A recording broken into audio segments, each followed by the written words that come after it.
This is Allison Solar, your kitchen and bath design specialist and educator. You guys have seen me come live for a while, and I always get new followers and new members into my Facebook group. If you don't know, I am the founder of the Kitchen and Bath Design Academy. Am the owner of Solar Designs. It is a kitchen and bathroom design company that I've since 2002. I've had my own company. I think I often come on and start talking, and people really don't even know anything about me. Like, who is this person? People in my area and from locally, New York City, New York, they know me, and from my group, they know me. But really, how do you really know me? And so I don't really like to talk about my story. Sometimes I feel some people go on and on, but I feel it's important to kind of give everybody an idea of who I am and what am I. She keeps posting these education courses, but who is she? So who is Allison Solar? I am like I said, I Solar Designs. I founded that company in 2002. Prior to that, um, I was a single mom for many years. I was married, got divorced, blah, blah, blah. Lots of those stories. Got divorced, made it through, had lots of difficulties, ups and downs. I had some medical issues. Anyway, lots of things happened in my life. And here I am. I had worked for Home Depot, graduated from FIT, couldn't get a job in 1990 because of the economy. We were in a recession. And then I got a job in Home Depot. There was a sign there that said kitchen designer wanted. And I was a recent graduate from FIT here in New York with a degree in interior design. And I had been working part time in Lord and Taylor's selling shoes. I was in the shoe department. And meanwhile, trying to freelance as an interior designer after my graduation. And I was going to hit somebody with another pair of black pumps. So if they didn't buy it, so it was time to move on and get a different job. Went to Home Depot out of the blue. Don't normally go. There was a sign, kitchen designer wanted, and I said, "Hey, I can figure that out. I could do kitchen design. It's interior design, kitchen design, bathroom design, but I hadn't been a kitchen or bathroom designer. I graduated with a degree in interior design. So we didn't really discuss kitchens and bathrooms to the extent that you really are called a kitchen designer and a bathroom designer in my mind anyway. So I get this job at Home Depot, and it was part time in the kitchen department. Um, and I really fell in love. I fell in love with the kitchen projects, kitchen design, working. And I've always been in retail. I was in high school. I worked at Alexander's. Then I graduated. I worked at Macy's, Herald Square, in the jewelry department, and then I worked at Lord and Taylor's in the shoe department. So I had a lot of retail experience. So Home Depot is retail, and I like working with people. And then I learned how to do kitchens. So I really learned the technical portions of it. And back in the 90s, the early 90s, Home Depot gave a lot of classes with NKBA. They did a lot of educational things. I learned like the basic kitchen design, how to even come up with a plan. And then there's working within the corporate world. So, anyway, I started my career there, which is the best place, one of the best if you're wanting to learn. And you maybe might not get the money that you want, but they have good benefits, and it's an excellent place to learn. So I can't say enough about Home Depot and uh, at least back in the 90s.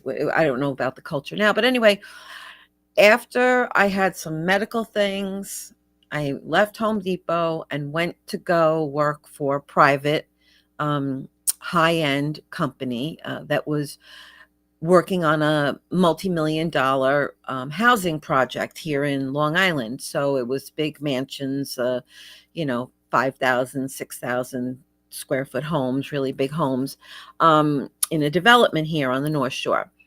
So I was became the designer and the project manager. So I learned a lot on that job with dealing with the people and dealing with really high end kitchens and custom woodworking and having just that experience with that ultra high end client as opposed to just working at the Home Depot client. I had a few higher end clients on Home Depot, believe it or not, because we were close to the city and we're near a very affluent area where the store was.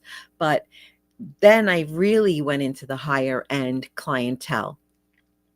At that point, I worked there for about 2 years. And believe it or not, that guy went out of business because you know what? You could be a good kitchen designer and a bathroom designer, but being a business person is a whole nother thing. So, anyway, I worked there and then he went out of business and I needed a job. Having had friends from Home Depot, made very good friends, I got a job. They told me come over to the Expo Design Center, which was a higher end Home Depot run, but it was Expo. So it was more window treatments and really more upscale kind of store. They tried it. It was, I don't know how many years it was in business for, but eventually that store did not, they had to close it. But what I learned in that store, again, because it's a corporation and you have to learn procedures, you have to hand in documents, you have to meet with clients, you have to get paperwork signed. You're dealing with corporate uh, situation. So this is something that all the stores had to abide by, and they were procedures that were constantly changing, constantly morphing.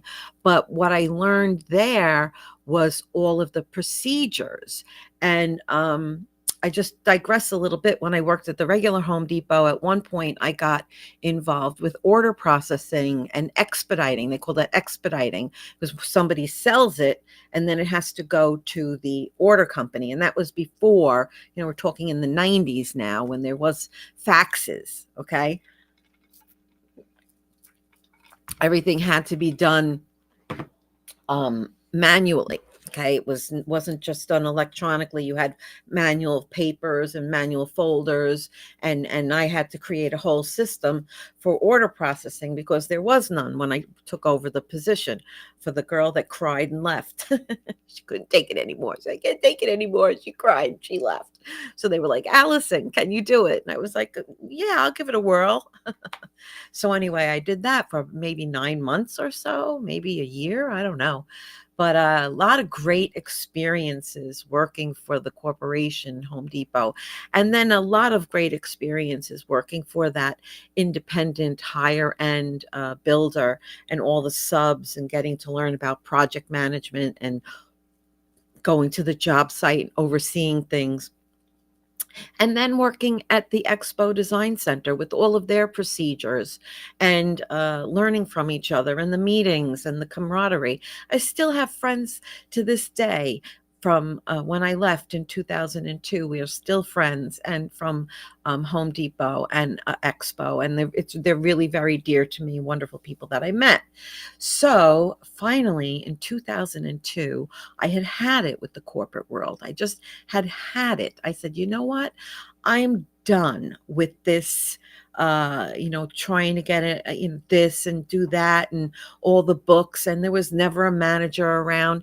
And it was my desire to have my own company because I wanted to be in charge of my life. I had gone through two major life-changing surgeries, radiation therapy, and physical therapy afterwards. So it was a really traumatizing time in my life. And then my sister died. So at that point, by the time I was 40, I wanted to have my own company. It was important to me to just be in charge. I'm that type of person. I'm a bossy kind of person. I'm an in charge kind of person. I'm a good designer. I don't like people telling me what I can and cannot do. So I just had a bad situation. I in Home Depot Expo, and I was like, if I didn't need this job, I'd quit. And as soon as the words came out of my mouth, if I didn't need this job, I'd quit. I said, you know what? I really need to quit. I need to quit because I had been working part time on developing my own clientele and my own business, separate from Home Depot Expo, nothing to do with their clients. But it's something that I needed to do. So I quit and I left. And I'm the type of person where I believe in fate. I believe in that it will work out. Things always work out. You can be really, really, really low, and not think that you can go any lower. And then all of a sudden, things will turn around and you'll come back up. I mean, I'm 61 years old right now, so I've experienced a lot of these high and lows. And looking back on things from when I was in my 20s, it seems like yesterday. So to think about all the things that I've experienced and I've gone through, um, brings me to where I am today. And I have faith. And I knew that if I tried to have my own business, I can learn it. If you can do it over there, Mr. So and so, I can do it. So I said, you know what? I'm going to do this. And I reached out to people, I reached out to sources. I knew a lot of sales reps, I had a lot of contacts, and I knew kind of what I was doing. So in 2003, 2004, actually, the beginning of 2004, so coming up on 20 years now, soon, I signed a contract to open up my own kitchen and bath retail showroom. So I took out a home equity loan because I needed the money. I didn't have to worry about a business plan, and I'm sure I made all kinds of mistakes because there was none of this. We can help you online and get a mentor, and there was no internet. It wasn't like that years ago. We didn't have. It was dial up AOL. So anyway, I opened up my own showroom in 2004 because I wanted to die with no regrets. And if I didn't do that, if I didn't open up my own business and have a showroom and try to make a go of it, I would have always regretted it. So it was hard. I learned. I had a beautiful showroom. I made more contacts. I had people helping me. I went and joined through the SBA, Small Business Association.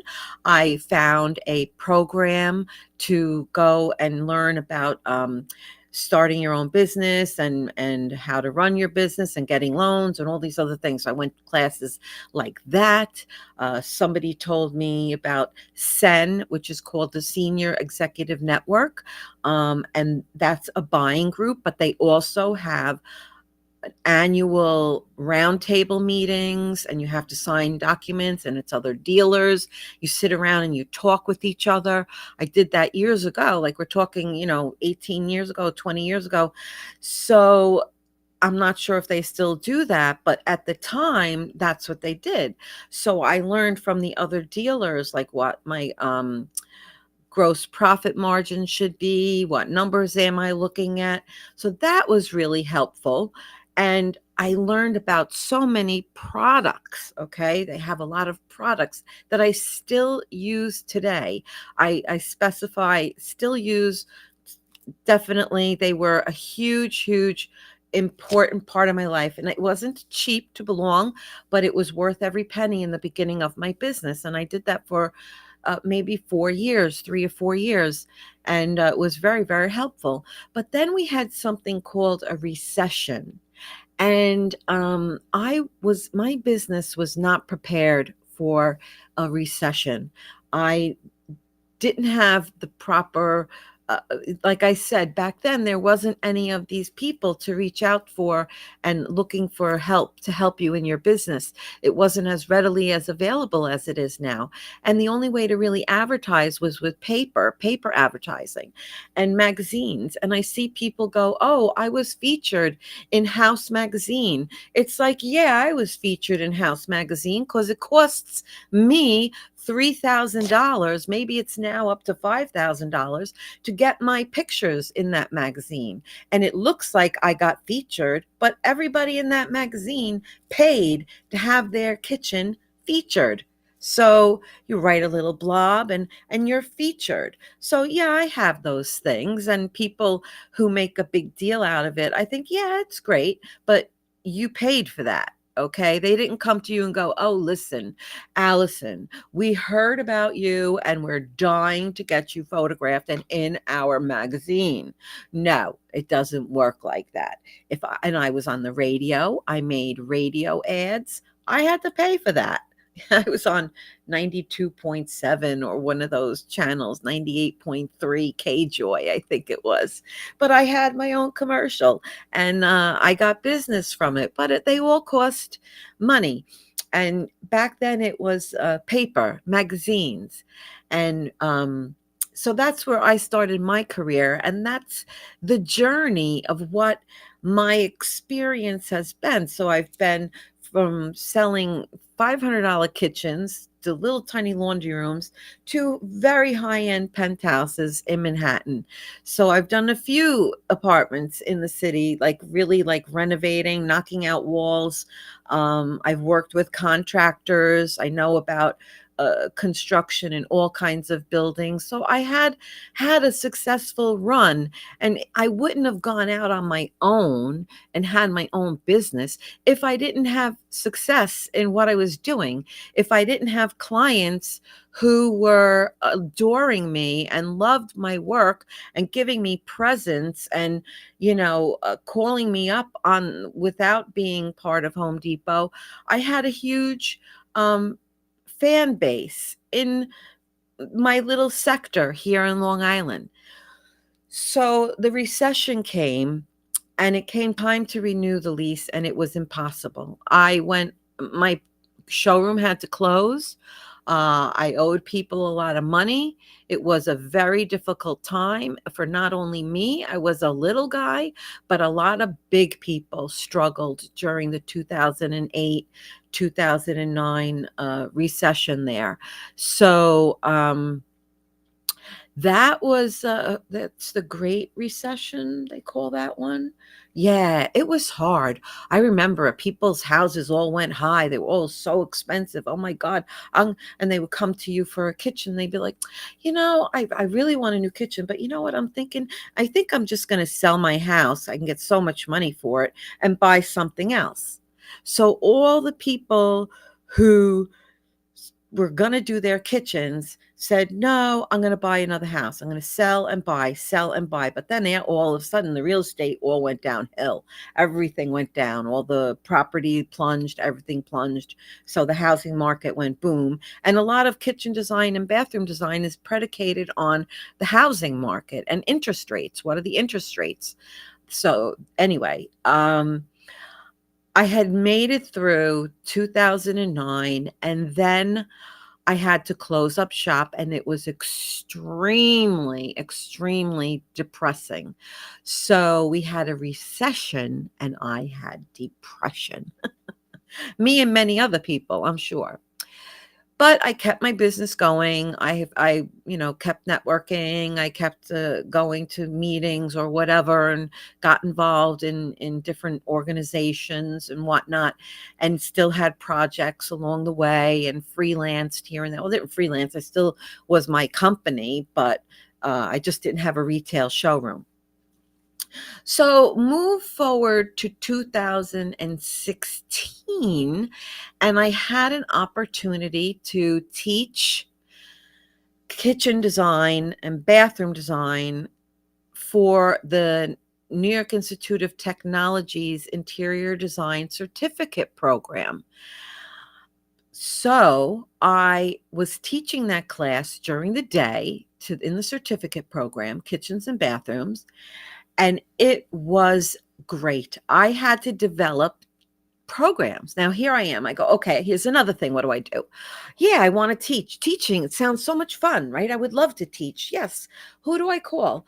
Oh, her, oh, you teach? Give me the name. Let me put my name, give her the information, sent the information. I get a phone call on Thursday and go, hey, Allison, um, can you teach a class on Monday, starting Monday, kitchen design, blah, blah, blah. It's 10 weeks. 3-hour classes, and yes, Monday. Okay, go. So I never taught a class in my life. I don't know what I was teaching. How do I teach? I know what I want to teach, but how do I teach it? So I my mother was a teacher. My mother was a teacher in art. She had art. She was an art teacher, my mother. So I called her up. I'm like, Mom, what do I do? What do I do? I got asked. I said I would, and now I'm going to do it. What do I do? So she goes, well, you need a syllable. I said, a syllable? What's a syllable? Like the first time my friend Artie asked me about my kitchen, where's your filler? And I said, filler? What's a filler? So my mother said, you need a syllable. A syllable? What's a syllable? So I wrote it down, syllable, and I Googled it. And my mother said, you need a syllable. You have to have an outline of what you want to teach and how you're going to teach it, and yada, yada, yada, yada, yada. So I go on, I start researching syllable. I start going through, kitchen bath syllable. I went on to their uh, New York Institute of Technology's old class, see if I whatever I could get. So I scrounged the internet and I came up with a couple of things that were what I kind of took a little this, took a little that, put it all together and made my own syllable for the classes. I needed 10 classes. So I said, okay, I broke it down. What I'm going to teach in the first class, what I'm going to teach in the second class. So I had 10 PowerPoint presentations I had to do, but I didn't do them all at one time. I worked until midnight, 1 o'clock, 2 o'clock, and Monday morning, so that I could present that PowerPoint to the class on Monday. So I worked and I gathered and I made PowerPoints and I did all my stuff. I never made a PowerPoint before either. So I had to figure out, okay, let's figure out PowerPoint. Where there's a will, there's a way. And if you want to do it, you can do it. Okay. And all you have to do is try. Okay. They didn't have Canva back then. I had PowerPoint presentation. I had Microsoft Publisher, Microsoft PowerPoint, and Excel and Word. I had that whole program, right? So I made all these 10 weeks of 10 classes pertaining to kitchen design and bathroom design.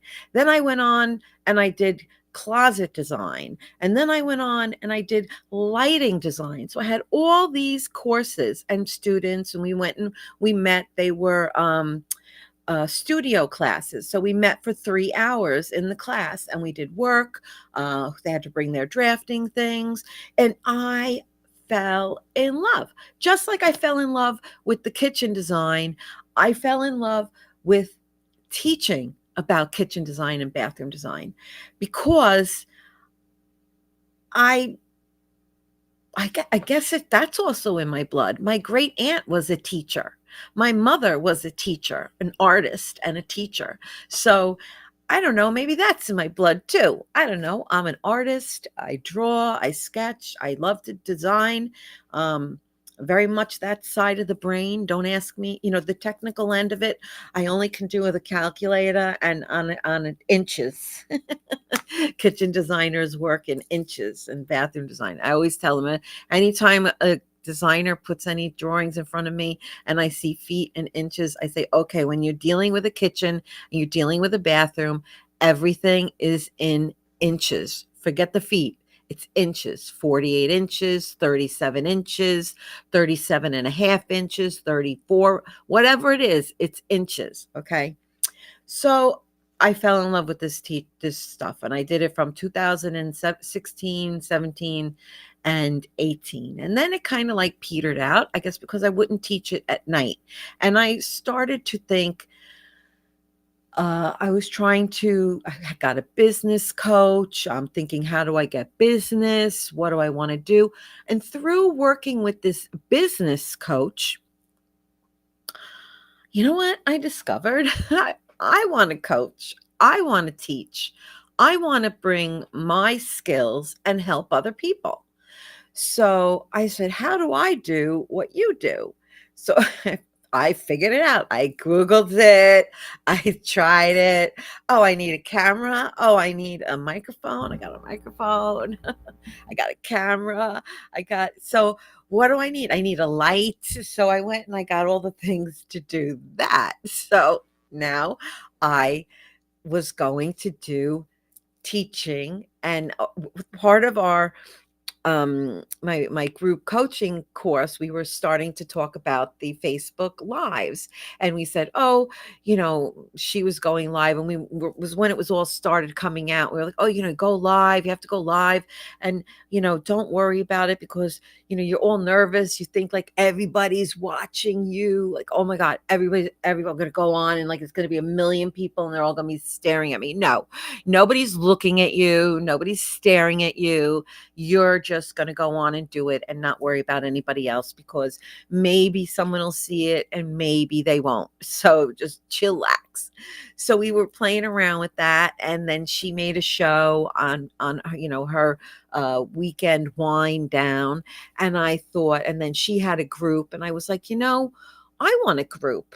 I copy. You could copy too. A lot, to be copy other people is a form of flattery. So she had a group, and I said, gee, I would really like a group to reach my audience. And what is I want to bring through all of my journeys of looking, inner searching, losing my showroom, and then coming to grips with things and all these other things.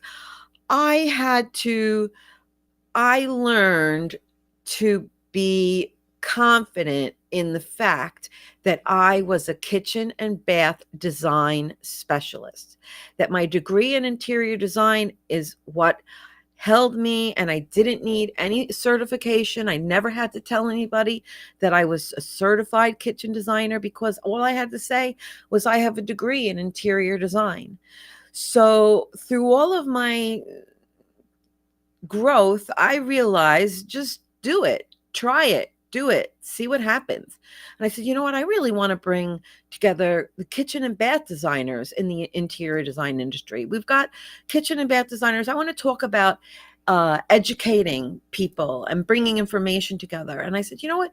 I'm going to start a group. So I think it's 2017, my group. I started kitchen and bath design tips. That's what it was. Kitchen and bath design tips. So I started it out with that. And it's not for homeowners. It was never for the homeowner. I didn't want to, my message was not to get to work with homeowners. I wanted to work with and teach and have an audience of kitchen and bath design professionals, interior designers that do kitchen and bathroom. I wanted that conversation. And I just said, you know what? Let me try. Let me give it a whirl. Well, here I am, 5,600 people later, going strong. I accept people every day. It's all me. I go through every single person. I don't have anybody help me. If it takes me a half an hour out of my day, I take a half an hour out of my day and I do it, because the group really is so important to me personally, that I spend a lot of time in it every day, cultivating the group, the content that goes through. I moderate who's saying what, because it's really important. And I want to make it known that this is what I do. I am a kitchen and bath design specialist, educator, mentor.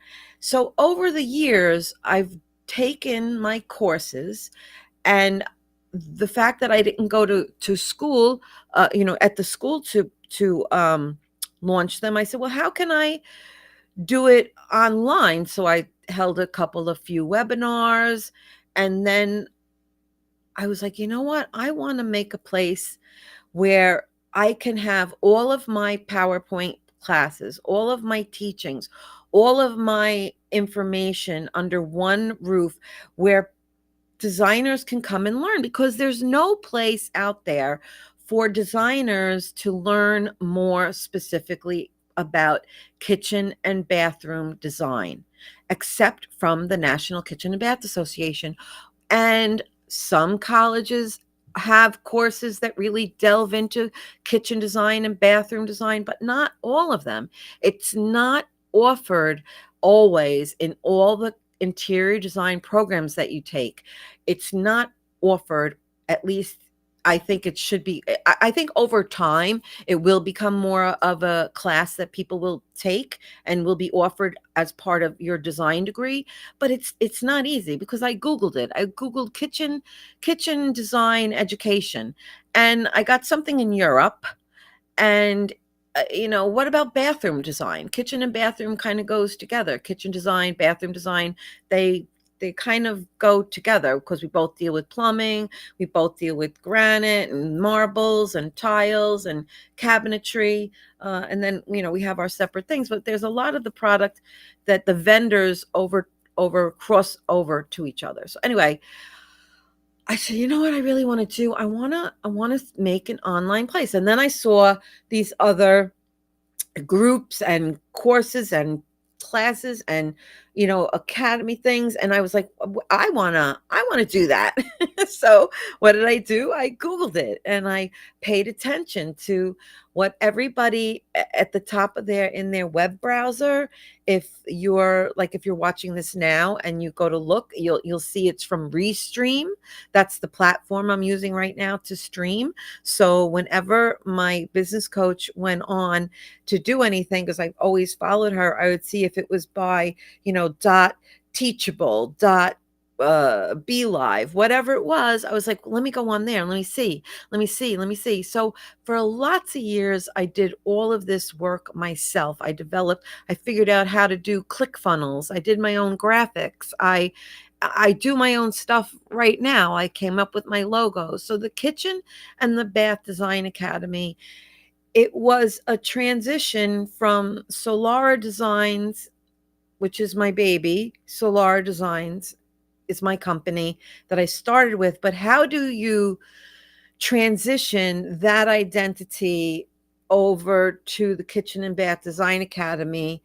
And I don't ever want to lose Allison Solara Designs along the way. So it's a matter of morphing and changing my business, that everybody does in business. You're going to find over, if after 5 years you feel like you're stuck and you need to rework it, it's because you do. You need to rework it. You need to change. You need to look at it and morph it and modify it. So I came up with the Kitchen and Bath Design Academy. I was like, it's not a university. It's not a group. It's an academy. It's where you learn. So in order to get that name um, legitimate, I had to CEU, make my courses worth educational units. So I'm in the process of making my courses educational units, because I talk about kitchen design in technical terms. Okay. I talk about the real technical portions of it. Okay. The function of it, why we do, the terminology, everything.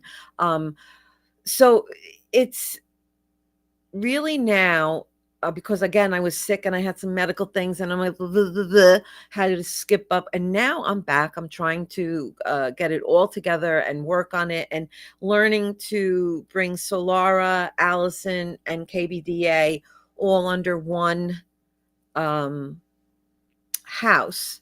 So under one foundation, with all the four walls intertwining and coming together at the roof peak being the KBDA.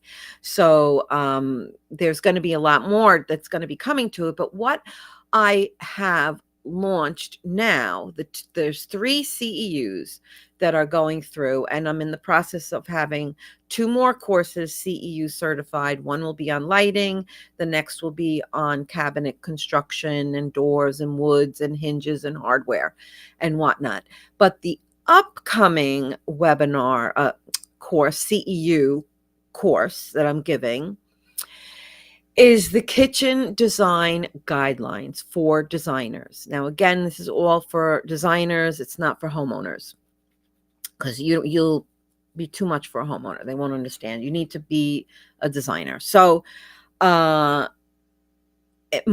could be in, it doesn't even matter. They're the guidelines. What I did was, I've been doing kitchens since the 90s, right? I've already said that. So I've designed so many kitchens. I've made lots of mistakes. I've learned 100 million things, and I'm really smart. So I retain it. It doesn't get out of my head. I'm quick, I'm fast. So when I learn something and I know it, I know it for the rest of my life. I have an elephant. So if you ever do anything wrong to me, I'll never forget you. So anyway, but not you, not you. I love you. Love you.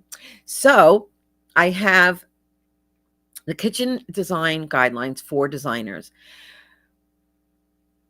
I took my guidelines that I use, that I know work, the principles of ergonomics of the lessons I learned in design school, along with the National Kitchen and Bath Association guidelines. Now, their guidelines are guidelines because they make sense for the most part. And the ones that I don't think make any sense, or that I don't agree with, or I don't want to talk about, or that I've never used, or that none of my designer friends have used, or that I don't see why it would pertain to 90% of the designers out there, I didn't bother to put that in. I didn't add every single thing. That the new NKBA book, I've talked about it before. I don't like it. It's too big. It's too much. It's too thick. It's too wordy. I've got handicapped people all over the place. They should just make it universal design, and they should stop sticking a handicapped person in a wheelchair everywhere. It should just be one thing, universal, period. Because they make it confusing. Some of it has this person in it, and some of them don't. So I've got this book, and some of the measurements are in there, and then I've got all this words. I don't like this book, and there's a lot of stuff that I don't really agree with, like putting your toilet paper holder at 48 inches above the floor. No one's ever going to put their toilet paper at 4 feet above the floor. So why add that in the book? It's too much information. That TMI, too much information. Well, that's what I think that the NKBA does. So what I did was, I took mine as a designer. Like, right, if we think about designers, what do just people, I learned in design school, interior design school, that we need 24 inches of width per person, for a chair at the dining room, for a chair at the countertop, for anywhere where you're a dining area. You need 24 inches for each person. So that's not an NKBA thing. That's an interior design thing. And also the height of the chairs, like what the height of the chair, what a comfortable chair height is. That's interior design, not necessarily kitchen and bath design. So I took the principles and the guidelines of NKBA plus my own. After 30 plus years, I feel I'm qualified as a professional to give the guidelines that make the most sense. And that's what my course is. And I presented it, and I tell them I've got some information from NKBA. I tell everybody NKBA is part of this. We have to support NKBA as far as our companies go, our businesses go. They are the kitchen and bath industry organization. So belonging to them has credibility enough. Being involved with that organization is a wonderful thing. So I teach it as a matter of to support it, but I don't agree with everything. Like, people aren't going to agree with me either. Nobody agrees with anything at 100%. It's just, there's no such thing. There's no such thing as 100%, period. We're human. This is earth. We're people. We're not God and holy beings. We're 99% and less. Okay. So anyway, I take my experience, what I've learned with contractors, homeowners, um, co-op buildings, different construction methods, all those things I put into all my classes. So the first class I'm launching, which is going to be November 16th, is going to be, and it's a CEU certified. So you need to give me the number. I need to give you a QR code. You will get credit for this class, one CEU. Uh, and then that class is a 1 hour class. It's about 45 to 50 minutes of class with a Q&A afterwards, about a 10-minute Q&A. And of course, if it runs into a little bit over, I always am very generous with my time. So that's that class. And again, I think that everybody knows these guidelines and knows things like this, and a lot of people don't. They just don't do it, and they call themselves a kitchen designer. And just because you can, you're an interior designer, doesn't mean you can do a kitchen. And you have to learn, like, what is a filler. And if you are a interior designer and you use someone else to do your layouts and you work in conjunction with a kitchen designer or a kitchen dealer, you need to know what you're talking about so that you can pick up if something's wrong. Okay, you need to know it so you can be in charge of what the final decision is, and know with confidence that that plan and that design is really an effective, functional, ergonomically correct design. The color, the finish, everything else comes after the layout. So we're not talking about the finish. We're talking about the technical end of it. What's the distance from the countertop between the range? I see it all the time. You have a sink with a range right behind you. That's you shouldn't have. If one person is standing behind you and you're at the sink, then you got to allow more room between the sink and the range. You can't squeeze it down to 42. You've got to open that space up to, from the handlebar on the range, not the countertop, because the range has a handle, usually sticks out, way out. So whatever the range is, that's where you need your dimension to be 48 to 54 inches. So you have enough people, because if people take 2 feet and someone's at the range and someone wants to pass behind them, I need 2 feet here and 2 feet here for somebody to scooch behind them. So there are guidelines, and they all make sense when you really think about it. They're all very logical, but you have to get your mind to think like that. And unfortunately, my mind is stuck like that, and I can't turn it off. And it could be very annoying for some people, including myself, because I never shut up. Can you tell? I don't shut up.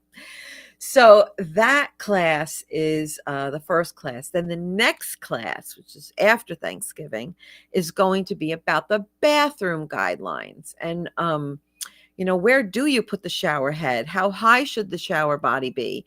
What is a pressure balance valve? And all the different, what's the minimum size for a shower? What's the minimum size for the height?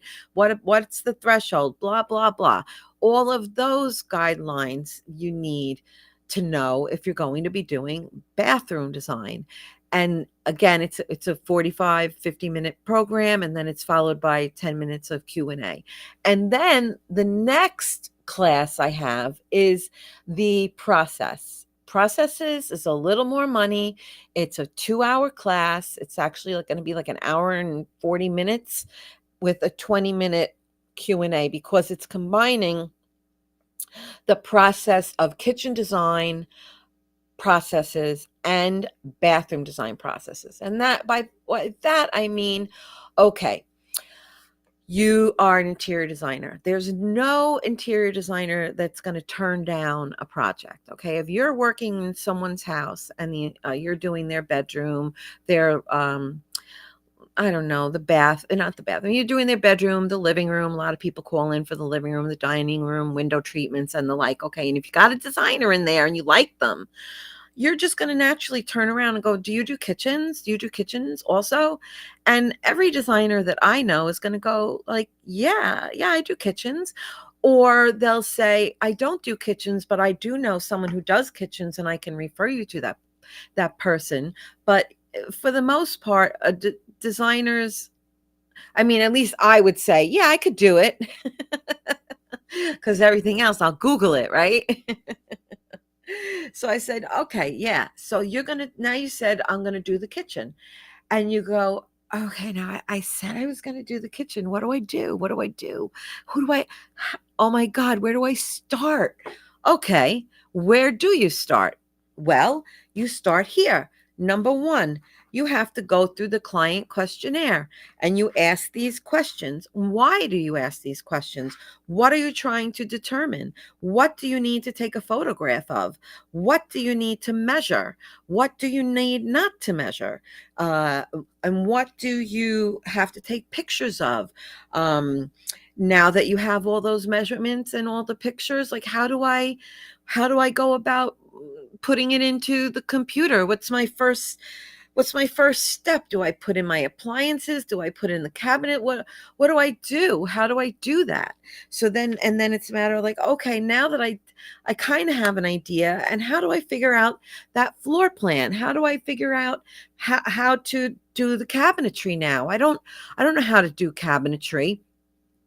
Yes, all you need to do is need to know how to do math, and you need to know the sizes the cabinets come in.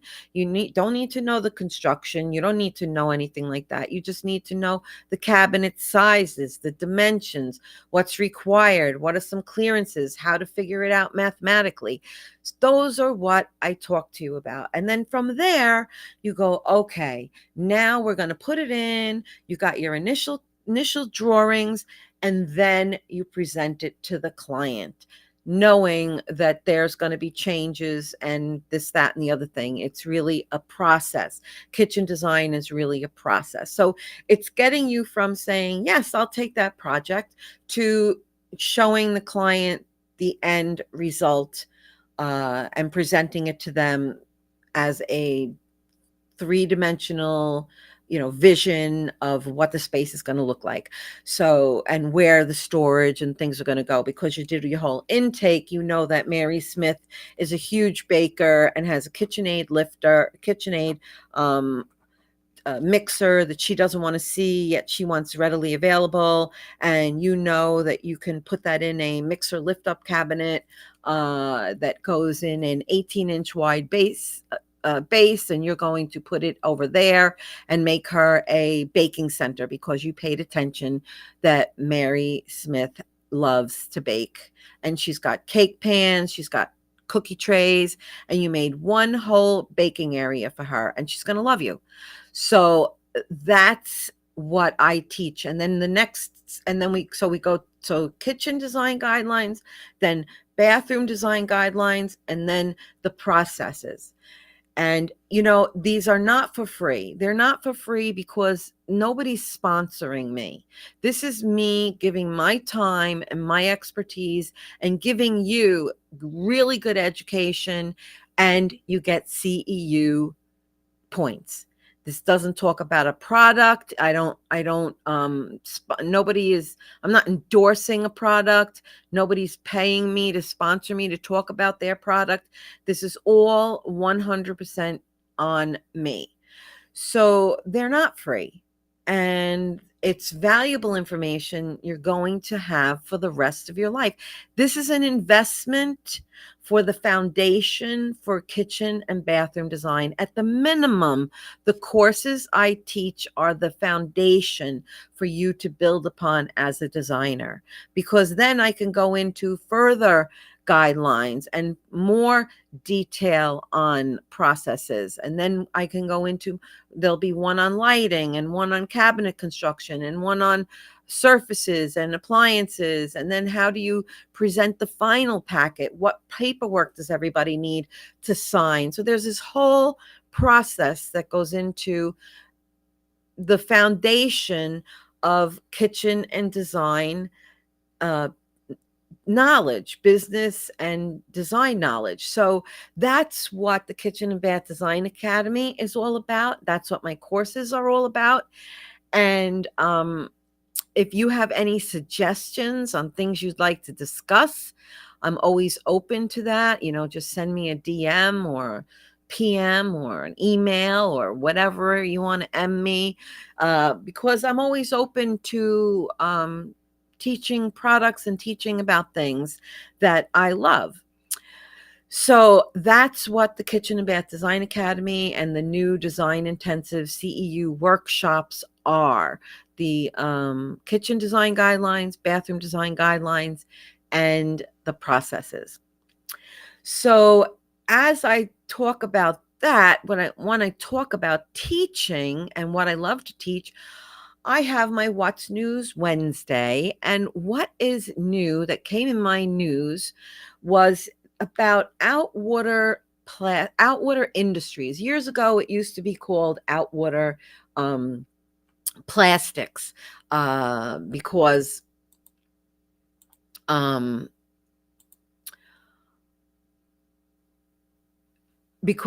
they were known for all these parts and everything. Now I guess they're called industries because they sell so many things. But they have this really great product for LED lighting. Let's see. That here, I'm sharing the screen. So this is Task Aluminum LED Channel Drywall Profile Series, aluminum channel with frosted lens. And they come in these different profiles for different applications. This is an inside corner, an outside corner, outside corners. This is inside corner, end profile, straight profile. And what they do is make these lines on the in your displays or in your kitchen, or this is a handrail right here that has a downlight on it. I love this. My sister should have this in her house because I'm going to fall every time I go into. I hate her stairway is circular, and I get dizzy and think, oh my God, she needs a light here. I'm going to get her that handrail. So anyway, and in the wall. And now one thing I want you to see about these LED accent items is, do you see how they glow? It's more of a glowing lighting. That's why you can have so many in a row right over here in the ceiling, because they glow. They don't emit rays of light the same way that an incandescent light bulb would have the disbursements of the light rays. So anyway, I thought this was really interesting how it's this channel. So if you wanted to do this in a project and you go, listen, I want to do it in a project, and the contractor doesn't know what to do. You go, listen, it's going to be this. I'm going to use this item, and you're going to get it. You'll specify it maybe, and you'll order it, or you'll have the contractor order it, however you decide to do it. You're going to order the items, and the contractor's going to learn how to put it in, and they'll become familiar with the product once they know how to put it in. And it's easy to put it in because it's just channels and sheetrock and tape and spackle. But as a designer, you would have to spec out the pattern, the dimension of where you want it, so it ends up directly in the room where you specify it. That's what you give the contractor, the dimensions, and you give them the material, and you spec it out. But this, I thought, what a great idea if you wanted to do this in like a bathroom, in the kitchen, if you want to do an interesting ceiling pattern or around a wall or anything. It's just a really great, and here it is in a flexible pattern. easy installation. I just think it's fantastic. So this, that was the one. Now let me see uh, if it will. Let me share the other. And so this Outwater Industries has a bunch of products. And this is a good resource for designers because of all of the categories that they have. They have faux beams, they have metal profiles. A lot of times I'll use the metal profiles for a furniture piece that I've designed or for trim of some kind. A flat aluminum 2-inch strip can be added as an accent. I've done it on a cabinet. Used it actually on a reception desk. I used it as like a base molding on the bottom of the uh, reception desk to make it look like it was, the desk was surrounded by this metal strip, whatever. And then so they have Aura Decor, which is the different panels that go on the walls and are on the floor and ceilings and moldings. And they have all different door surrounds and pediments, pilasters, all the panel molding details, so you can make molding details in the ceiling, on the, so here's a little profile here. You can see it's not necessarily just chair rail, but it can be anything, anywhere up on the ceiling, making it look like a wainscoting or the panel detail on the ceiling. So this company is a great resource for all exterior millwork. Look at all the things they have: decorative surface, a decorative wood trim, draw slides, legs, latches, catches, levers, uh, here lid stays. Like if you wanted to design something and you wanted it, you want to design your own and have it built, you can buy the mechanism here and or specify it and have your cabinet guy build it. But at least you know what the items are that you want to specify, and you can tell your contractor or your cabinet builder or whoever that this is what I want. Here's a flip down. You want to make like a desk area that flips down or a bar area that flips up. These are the items that do that. So where you would find the items to design something like this. So when it comes to being a kitchen designer and a bathroom designer, it's more than just specifying the boxes. You might want to specify a special grill. Where do I get those grills that go into the cabinet panels? I've seen them do that. Where do I get that?